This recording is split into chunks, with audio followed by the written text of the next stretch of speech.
And so the question on hand is what different type of lead generations are there out there? I'm going to start backwards and start with that first, okay? So making money is easy in theory, but if you don't understand how to generate leads and being able to distinguish between what is a slow way of generating a lead and what is a fast way, then you will spend your time in the wrong area, okay? It's being busy does not equal making money, and showcasing your knowledge doesn't equal making money. What allows you to make money is differentiating. So this particular training is the fast way to generate leads and the slow way to generate leads, and helping you understand the different type of lead generation. So if you're taking notes, you're gonna wanna do this.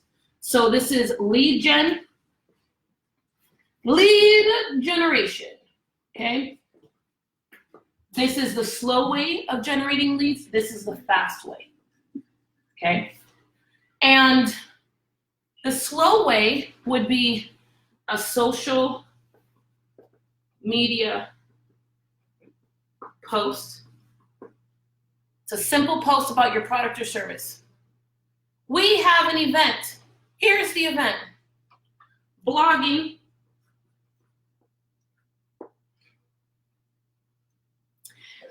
Social media posts, blogging. I'm gonna head over here just so that you can see something that would be a differentiator. A Facebook live video. Okay. Speaking on stage. Another fast one would be doing a workshop. Another fast way of lead generation. Dun, dun, dun, dun. So here's doing a workshop. Another fast way of lead generation would be a webinar.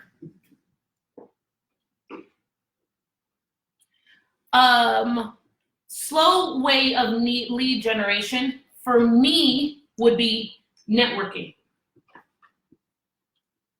Now, when I say this word networking, I don't mean that networking doesn't have the opportunity to speed up, but networking in a traditional form where you kind of go to the event, you go, hey, how you doing? My name is Lamb. Here's my card, here's my card. Traditionally, you're taking that conversation offline, and that person hasn't expressed interest yet.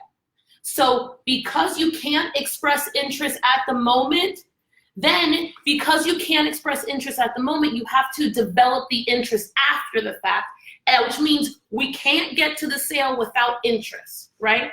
So interest comes first, and then that leads to the sale. Anything that means I have to establish, there's a step before establishing interest, means what it means is that it's going to be slower. It's going to be slower, okay? Which is why networking goes into this category for me.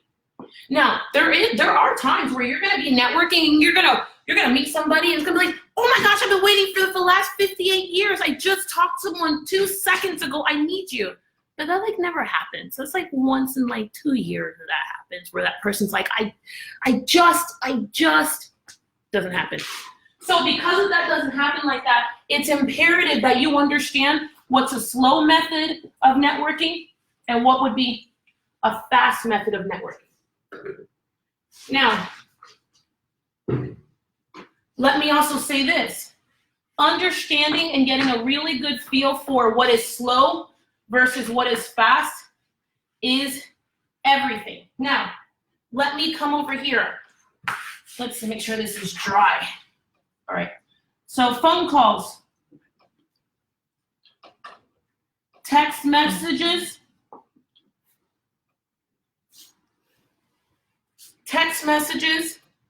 LinkedIn message, and if you're watching this, it's because this is differentiating what are the slow ways of generating a lead, what are the fast ways of generating a lead, okay? LinkedIn messages or Facebook messages. Perfect. Now, I'll also say that not only is there slow versus fast, if I had to pick one My very first, I would say the fastest is going to be this. This is my number one. If you're like, I absolutely never in the existence of being human am I going to speak on a stage because I just can't do it. I won't do it. My number two would be this. And a Facebook Live video, reason why it's number two, and I'll tell you this, I have a feeling that next year I might replace this with a YouTube Live video. And honestly, my gut tells me that that's the truth for today. The reason why live video and why I would replace a YouTube, why I know that YouTube Live video will surpass Facebook Live video, because Facebook Live video is I only win based on the friends that I have and my friends' willingness to share, tag, or comment. Facebook will get to cold traffic on your business page, but it still has a lot of limitations.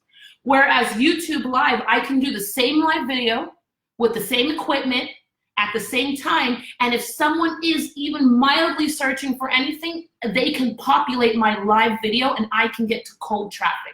For me, lead generation and growth, I love getting to cold traffic, because if I get to cold traffic, then I win and make more money.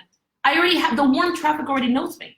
So they're gonna spend money like this. To spend money like that, I gotta have cold traffic, okay? Now, the reason why webinars are great, but you have to drive people to the webinar, and if they show up, then you win. A Facebook Live or a YouTube Live allows you don't need any prerequisite. There's no prerequisite needed. Speaking, I don't have to prove or connect or do anything beforehand in order for me to get someone to say yes. That 20, 30, 40, 60 minutes allows for all of the familiarity, me connecting, you getting to know me, us getting to know each other, all happens at one time, which means that you accelerate the buying capacity so fast that it's easy for the person to say yes. Versus every other method requires multiple steps, which is why speaking will always be first, second, and third for me. Especially selling high ticket, okay? Webinar, phone calls, text message, LinkedIn, Facebook message, social media posts, blogging, and in your city networking. I'm pretty sure I could add to this list. Another slow way for me would be like, sponsorships. Wait, but it's not any old sponsorships. Sponsorships where you are mentioned. So when I started exploring sponsorships, I heard a lot of like, when I started exploring sponsorships, I heard a lot of stuff like, oh, if you sponsor this event, we're gonna put your logo on the bag, and every attendee is gonna see your name, and then it's gonna be on the slides, and then there's gonna be a banner for you. Okay, but how does that translate into dollars? Like, you can slap my name over everywhere. You get like, they could have like a Tiffany advisor, but it doesn't change the fact that that doesn't equal dollars. I still have to go after those people, reach out to them, be like, we were this. Do you remember us? Do you remember seeing us? Oh, you don't remember seeing us. Oh. So sponsorships, no matter the dollar amount, and no matter if you're the title sponsor, if you don't get to speak, it's a waste of money. Now, here's the exception to that. Someone said to me, Tiffany, you could be the title sponsor and be everywhere. I'd be like, oh my gosh, can I have the whole list of all the people who attended? Now, if you get to have the whole list of everybody that attended, then you win. You totally win. Then I can market to those people who already have the problem that I solve. Hey, that's what just happens in that. Like, absolutely. You're going to give me a list of curated people that you have filtered through that are my butt. Absolutely. I will title sponsor you all day long. Put me on that visor. But outside of that, absolutely not. So inside of this, what's real is that my sponsorship works if I have a booth and I'm in a high traffic area. Sponsorship with the table will work if you're in a booth with high traffic area. but you have to be guaranteed to be in an area where there's high traffic. If you're on the outskirts, you might as well not be there, which means you may have to pay a little bit more or you're gonna have to negotiate. The one and probably only sponsorship we're doing, I paid more money to make sure that I had the exact same spot that I had last year because it's the main hallway, which means if there are 6,000 people there and 3,000 of them are gonna walk through this hallway, I need to be there. Now here's the difference. Here's what you don't do in a sponsorship. You're just not there. For us, we go, hey, how you doing? No, you're not gonna pass through. That's how that goes, right? Because if you're walking through here and you spent how much money to come to this event, you're a prospect. And we need to know each other, and that's about how this is gonna go. And there it makes sense, because even if I get 2% of those people, that's dollars in our bank account. And if it costs me $3,000 for the sponsorship or $10,000 and we close 8 people, you with me? Okay. Slow versus fast. I only hang out in the fast lane. Once you master the fast lane, then you can go and do slow things. Because over time, they totally build up. You have a very aggressive, strong blog with tons of information, people will stumble upon your information and they'll think you're a hero, and then they'll want to consume more things that you have and they'll want to do more with you. The only other thing that I would add to this is podcast, radio show, TV show, something. Now, this for me will be my next venture. That's in our company, this is our next venture. And if you notice, everyone that I circle, everything here has what key common factor? Somebody speaking. It has somebody speaking. Somebody speaking anywhere where you have engagement. The higher the engagement, the higher the ability for you, quicker, the faster you can sell. And the deeper the engagement, the more money you can sell it for. That's it. So now that we have talked through what are the slow ways to generate leads and what are the fast ways to generate leads, there's no reason why you should not take your efforts and put them over here. The end.